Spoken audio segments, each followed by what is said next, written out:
The following is a Hoop Ball presentation.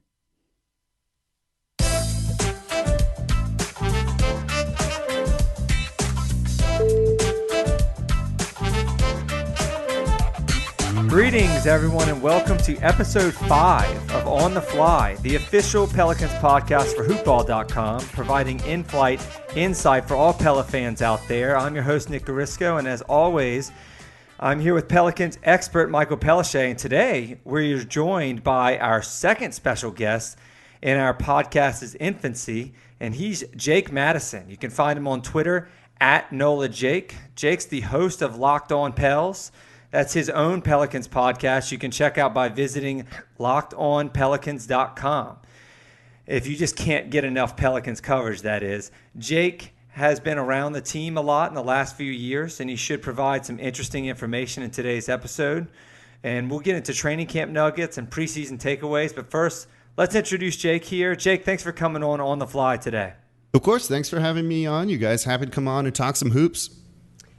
Yeah, and so just a little tidbit, Jake was actually, so this is On the Fly, and Jake was actually ran On the Fly with me years ago before I was going to say, right? I disappeared for like 2 years because I hated Twitter so much, and before then, Jake and I hosted this podcast, and yeah, it's good to have you on, man. Yeah, no, happy to do this. When you were like, come on, I was like, yeah, absolutely. We're getting the band back together kind of here. Yeah, man. So, well, let's jump right into it and let's talk about, so the preseason game happened yesterday. You know, all indications seem to be that this was at least a very happy team, like a pretty nice culture, sort of a new environment for the Pelicans to just build something. It's just built something new. From what you've seen, is that an accurate assessment? Because you've been behind the scenes throughout all of this training camp and preseason. You know, what are your thoughts on that? Yeah, if you're looking at just kind of, I don't know, the general feeling inside the organization, it is significantly different than it's really ever been before. And I started covering this team in Dell Demps' first year, so kind of here for that tenure and the entirety of it. It goes back to even him just being fired. I can tell you the moment he was fired, it was like a black cloud lifted up over that organization and dissipated. And it just, things changed immediately. And it wasn't just something that was felt by the coaching staff, the rest of the guys in the front office, many of whom are still there working under David Griffin now. But that kind of filtered down to ticket reps, other people in the organization, ushers. It's just been a complete change, kind of going with a brand new chapter from him being fired. And now David Griffin coming in, who's a guy who seems really intent on building culture of the organization in the way that he wants, more of a family type atmosphere, a more open type atmosphere. And you've seen it. It's kind of permeated everything that they're doing, from those ushers to the ticket sales department, to the coaching staff, to the front office. And, you could see it kind of evident on media day. Everyone was just a little bit lighter. Everyone was a little bit happier. And it seems like they're kind of going in the direction that they want to. And it seems like it's a very good thing. Yeah, Jake, I want to get into your preseason takeaways from last night's game, of course. I know we have another game soon, but training camp comes first. Let's kind of work chronologically here. What stood out to you in training camp? It's just, everything that the team's trying to do, and they're really trying to instill a new defensive style of ball, bringing in Jeff Bzdelik from the Houston Rockets. They're not doing that same switching scheme anymore. So you've got, 6 holdovers from last year's roster. So you've got a ton of new faces in. All of these guys just kind of really being eager to learn and really buying into everything that the team is trying to do. You have guys getting to the facility earlier than normal. You had guys getting to the facility before training camp even started in the weeks and months leading up to that, really buying into trying to be as good of a basketball team as possible, get some of these fundamentals down.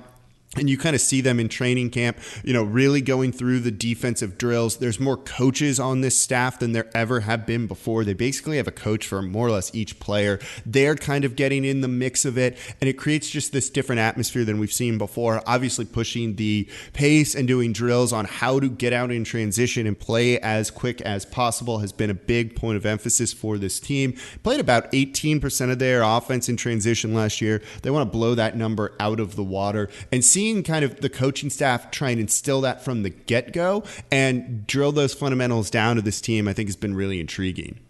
Yeah, there's a lot to install here because I believe 12 out of the 18 active players on the roster are new, have never played for the Pelicans before, or entering their first season at least.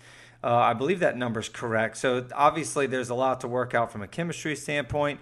There's a lot to work out from installing playbook, that kind of stuff. Um, you mentioned that some of the Pelicans were showing up earlier, and I've worked for an NFL team before, and I've always liked this kind of stuff because I think that fans really like to hear more in-depth thing about what's going on actually inside the locker room, and you might have knowledge of that. What are some of the players that you were kind of alluding to that kind of show up really early and hit the weight room and are really kind of devoted to their craft? Yeah, I mean, so Jahlil Okafor is probably the first and foremost name that jumps to my mind with that. That's a guy who, last season was about to be out of the NBA and really worked on kind of getting him in the right headspace, the mental health aspect of everything. And then he worked on nutrition, and now he's kind of working on his sleeping habits. And he's talked a lot about that, how he's just kind of like reinvented his body in a way. And now he gets to the facility earlier than anyone else pretty much because he feels so refreshed in the morning, and he's not sleeping into the last minute possible to just try and catch up on sleep. He wakes out of bed at like 5:30 in the morning, good to go with a ton of energy, which means he gets to the facility, works out early. Same thing with Drew Holiday. He's one of the first guys that are out there. When he was working out on the West Coast with a number of the Pelicans players this offseason, those guys were waking up early, hitting it hard, and continuing throughout the day. So you have a number of these guys that are really dedicated to being the best player possible, and these are some of the guys who are the leaders on the team, particularly in Drew Holiday. Yeah, right. I'm loving this right now. I mean, this really makes me excited about them, and it really makes me want to root for these types of players when I know that they're putting in the work like that. Yeah, and Jake, you talked about Drew a second ago. It's something that David Griffin has talked about a whole lot this offseason, and I think more recently, I want to say it was Gentry that was saying that it's going to be a different sort of leadership role for Drew, who is typically more lead by example rather than being outspoken. Have you seen, like, despite the fact that, obviously, like you said, he's getting out there and being a leader by example, have you noticed that difference in him, or has it been more of the same? So, Gentry said, and Griffin has said that he needs to be, that vocal guy, and it's going to be a little bit of a change. And then at media day, he kind of just said like, no, I'm going to be the guy I've always been, which is lead by example, and kind of just go out and do it on the court and with my level of play. And he's going to play at a high level, which everyone's going to try and match. So it kind of goes and accomplishes that. And then a little bit later, David Griffin said, yeah, there's an opportunity for a vocal leader on the team. We need someone to kind of step into that role. So as much as there's that talk of it being Drew Holiday, I just don't think that's him. And I think this is a team and an organization that doesn't want to force someone into a role that maybe they're just not comfortable with or won't be as effective as possible with. And we saw this. We wanted AD to be that vocal leader for years and years and years, and he never was. And because we all wanted him to do that and he wasn't doing it, people were kind of disappointed in him, which probably created some of the issues we had last year with the team. So maybe it's a good thing that we're not, that they're not forcing guys into roles that they're not comfortable with. A guy who has stepped up into that role is Kenrich Williams, who was an undrafted free agent last year, made the team kind of in training camp when none of us really expected it. And now with, as you said, there's 12 new guys, 6 holdovers from last year, that he's an elder statesman on the team despite being here for 1 year. He's been a very vocal guy in practice, in their drills, kind of helping some of these younger guys or the new guys kind of be where they need to. He's kind of stepped into that kind of like vocal leader role, which has been a little bit unexpected. But given that we don't know what his contribution on the court's going to be, it's good he kind of shifted into that and kind of found a spot that really works for him and this roster. Yeah, that definitely wouldn't have been someone that I would have anticipated being a vocal leader. I mean, is there anything else so besides Kenrich, is there anything else that you feel like isn't being talked about but is actually a pretty important thing in terms of the season?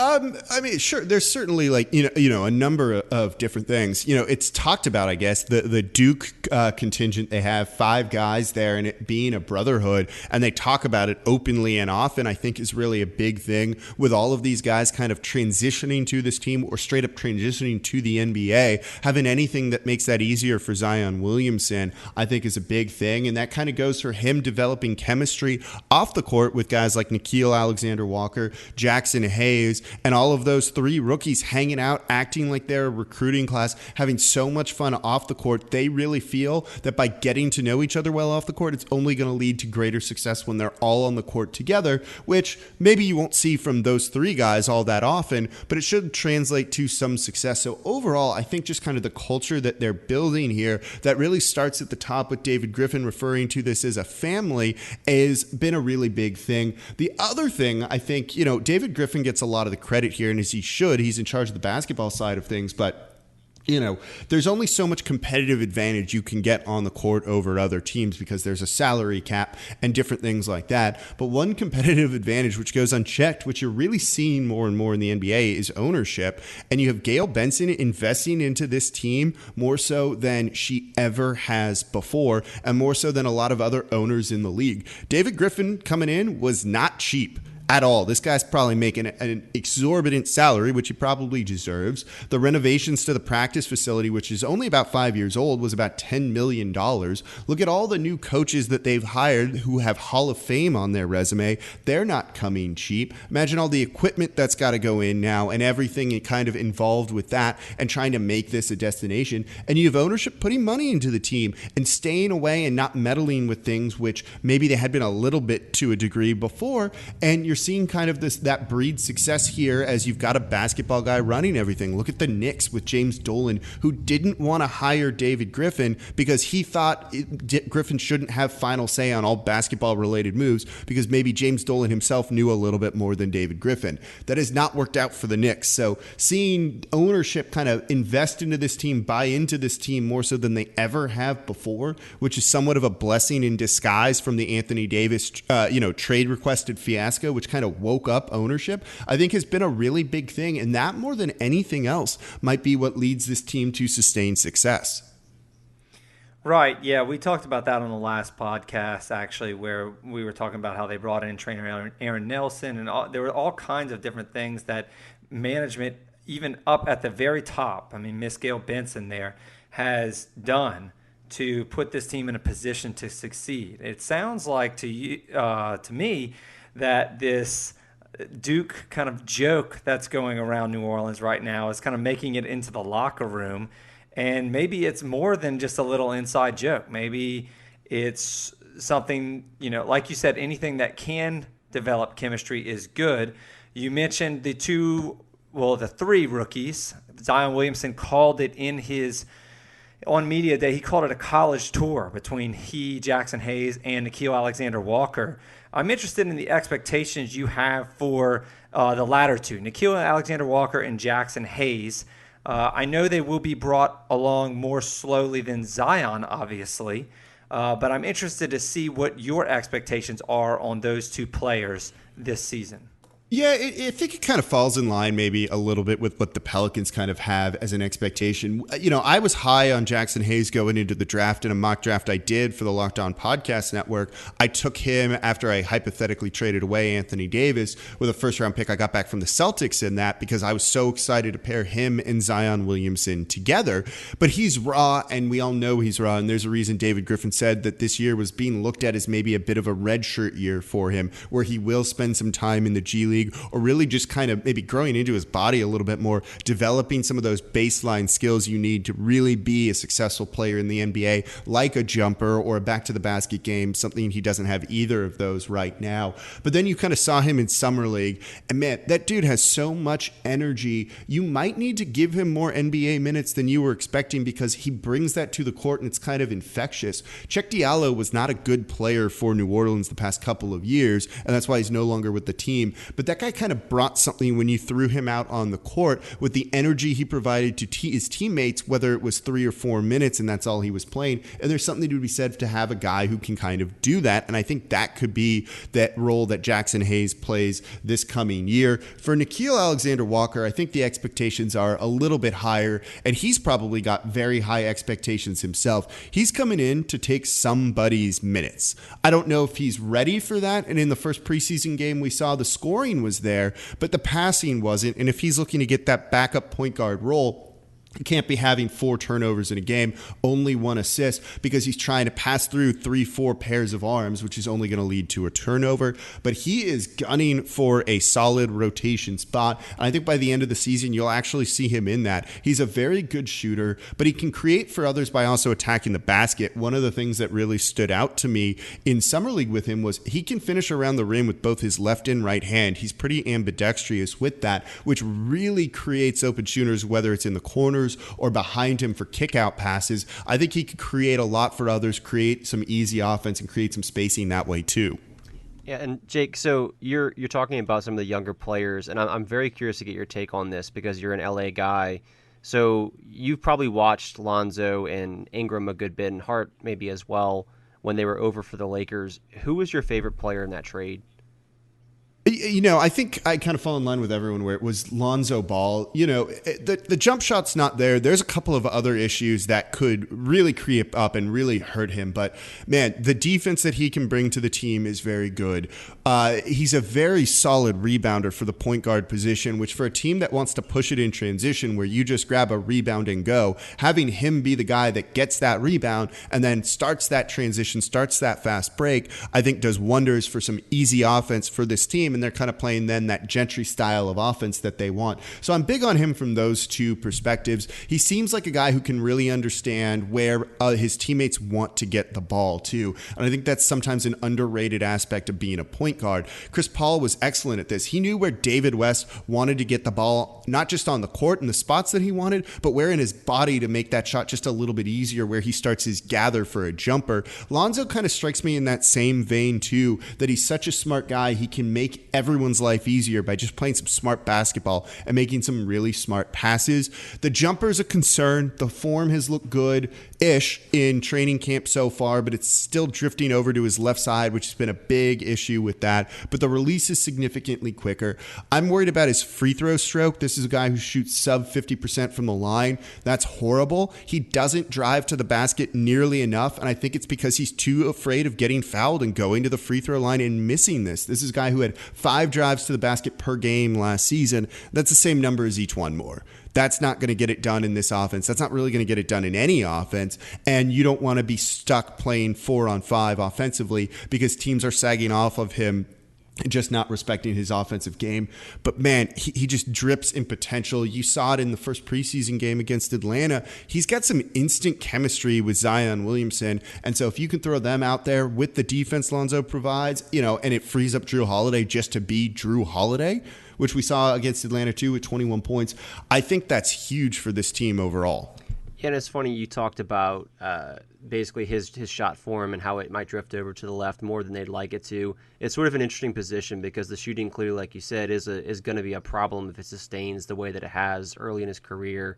You know, and I'm of the mindset that I want to see the form consistent and the results later. But I think, you know, there's a part of that where if it takes long enough, you know, he might be branded as something and maybe not.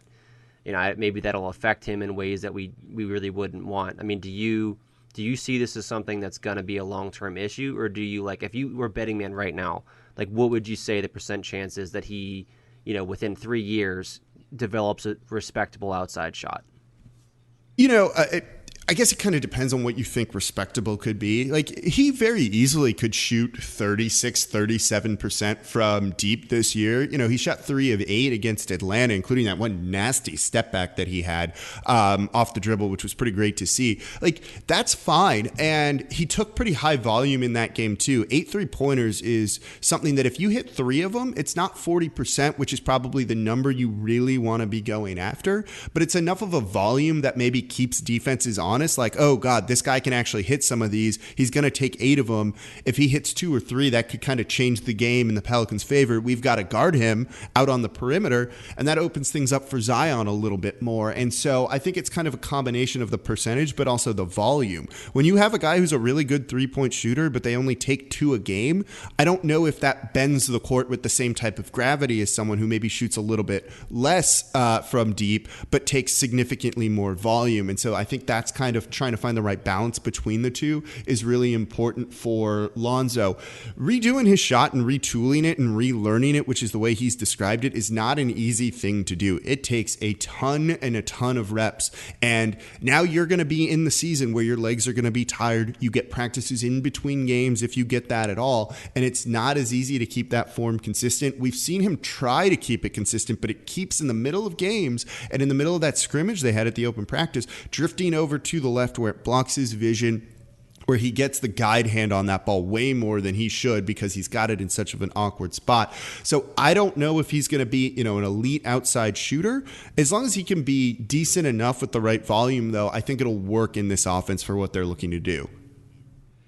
Yeah, you see teams in the playoffs really, it's actually the opposite of clamping down, but they clamp down on defense. But when you have a player like Lonzo Ball who may not be a threat from in terms of shooting outside, they kind of just let him have that shot. And that needs to be something that needs to be addressed before the playoffs, in my opinion, when the defense gets a lot stronger and smarter.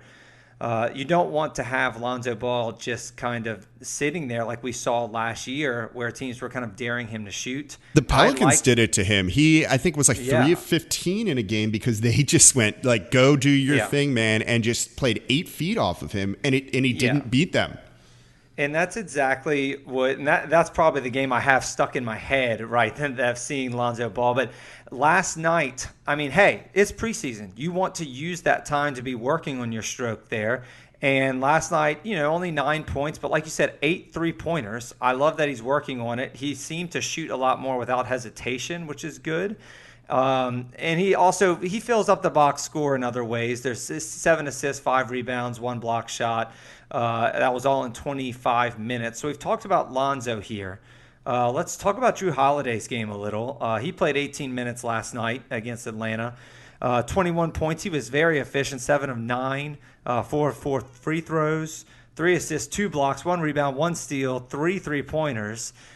Drew Holiday really filled it up yesterday in limited time. Is this a sign of things to come from a statistical perspective, bearing in mind that hoopball.com is primarily a fantasy basketball website? Yeah, I think so. This is a guy who is either going to be the leading scorer, the second leading scorer on this team. And, he's kind of in prime position to be the guy and to lead this team in shots per game. And we've seen what he's capable of doing when you have him working in that 2-guard spot, not being the primary point guard and worried about creating for others, but looking just to create offense on his own.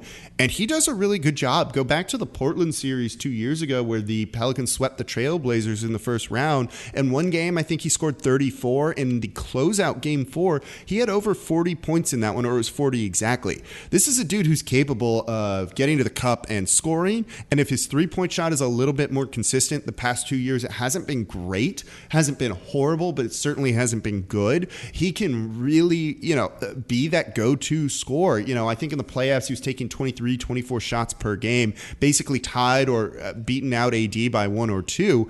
And we saw what he's capable of. So we know what he can do offensively. We know what he's capable of doing defensively, too. He was harassing Trae Young in the third quarter in particular in their first preseason game. And, he's going to give it to you on both sides. Like, he's the guy I'm, least worried about. Like, he's going to go out, he's going to do his thing, get you 21 to 26 points per game, probably average somewhere in there. And he's going to be in line for, borderline all-star season. I think if he was in the East, he'd be a lock to make it. Yeah, so we've gone this far without talking extensively about Zion. So give me your impressions about a record right there. Yeah, give me your impressions about Zion last night. He looked good. He kind of did exactly what you thought he was going to do. He's going to go strong to the basket. And he's going to score, whether it's with a monstrous dunk. But this guy has a lot of finesse too, and a lot of control over his body, where you saw him kind of just almost like float in air and contort around guys to kind of lay it in a couple of times. I think the biggest thing offensively is he's got to work on that jumper. It's not great. At least had a little bit more lift and was a little bit quicker than what we saw in his 9 minutes or 11 minutes in summer league, whatever it ended up being. He's got to work on that. But the Pelicans have a number of creative ways to get him the ball. So I'm not worried about him going out and having a bad game jump shooting. He's going to be able to score pretty regularly in the NBA, whether that's off of dribble handoffs, whether that's off kind of pistol actions to the left and right side, which you saw, which I think got him his first dunk, off of kind of a dribble handoff, more like a backwards lateral or something like that to him. If the Pelicans can get him a full head of steam going downhill towards the basket, there's no one in the NBA that's going to be able to stop him. And they showed off a variety of ways to do it. Even as almost like a trailing cut man, you had Kenrich Williams drive and attack.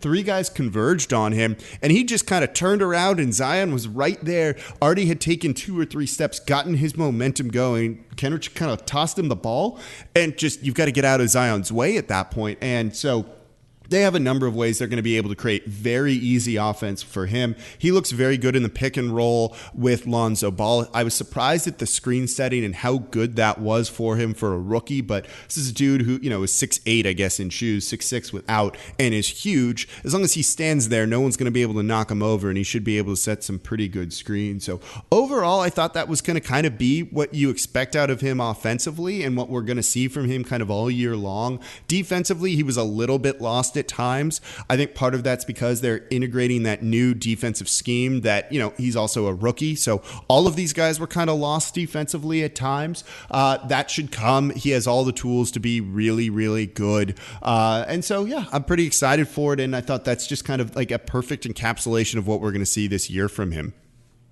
Yeah, I mean, he played more minutes than I thought he was going to last night in the first preseason game. I think the Pelicans kind of wanted to get him out there after, not really playing during the summer league.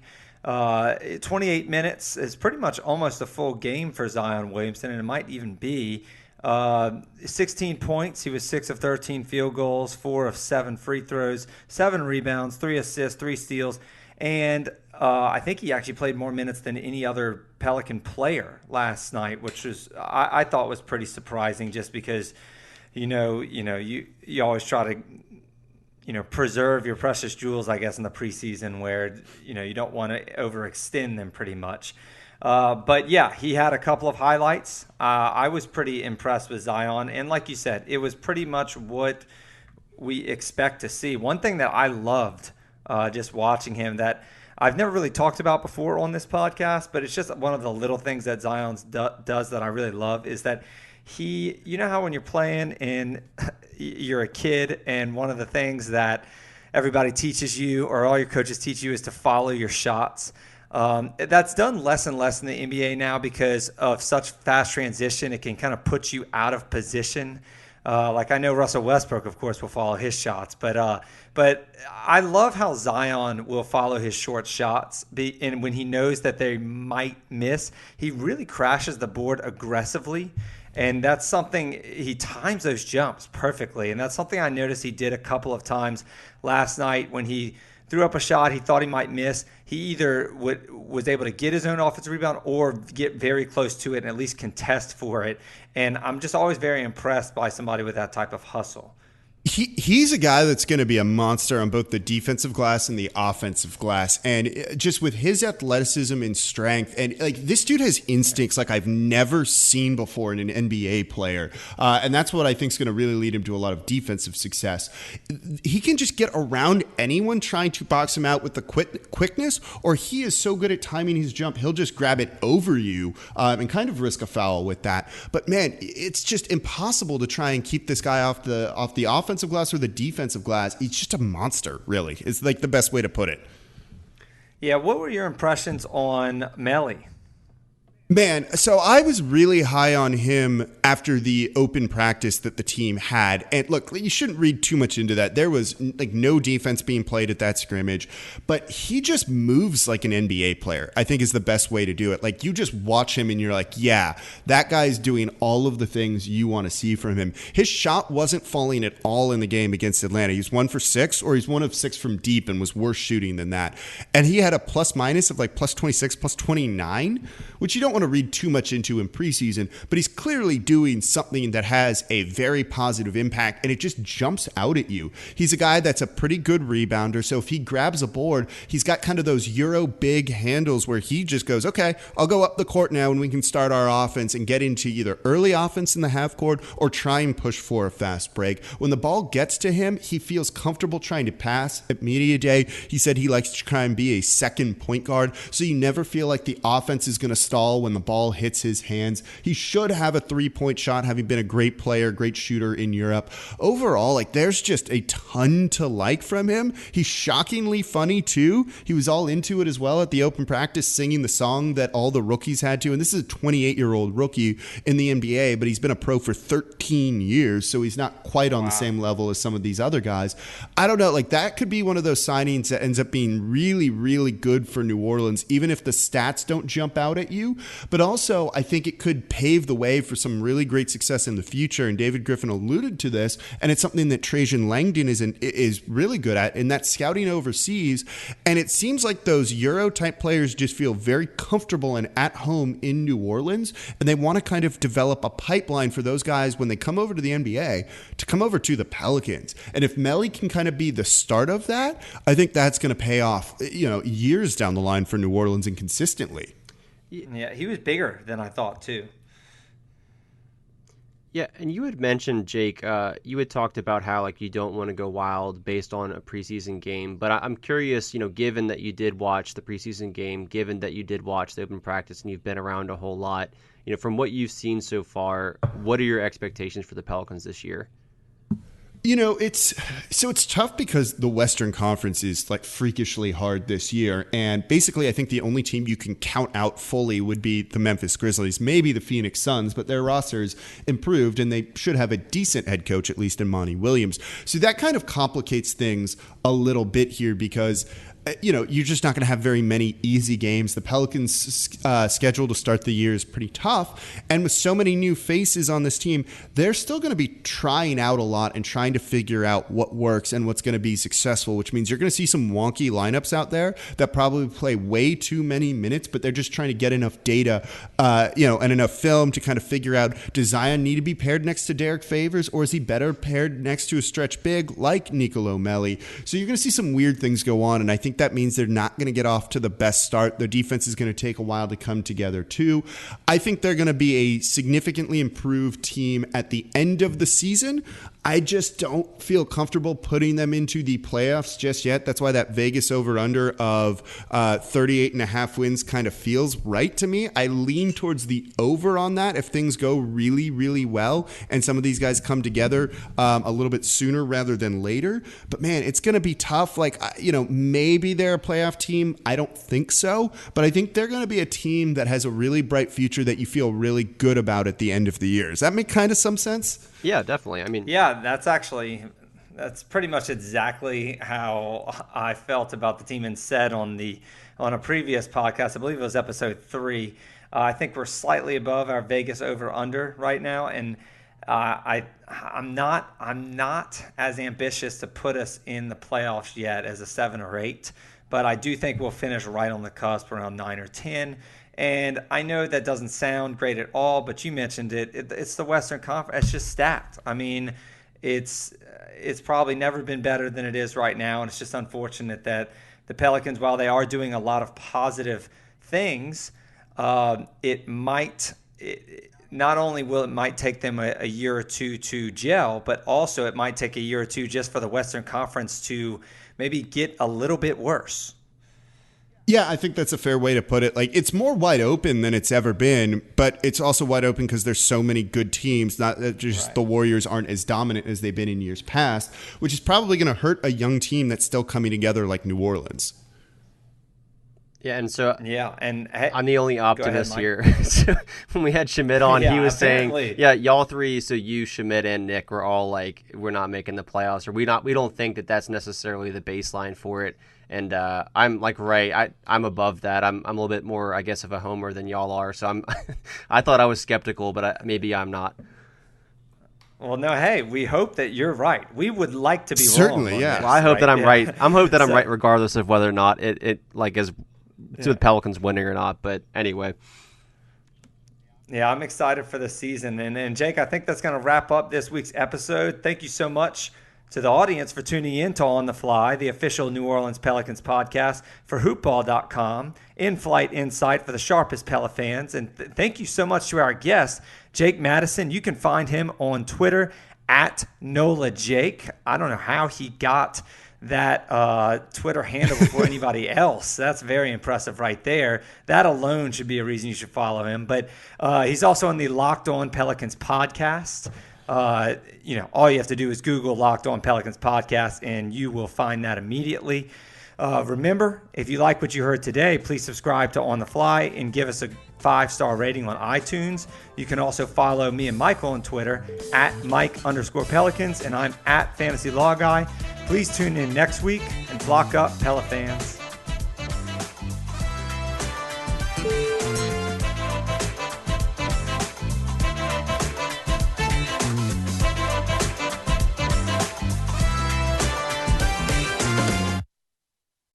This has been a Hoop Ball presentation.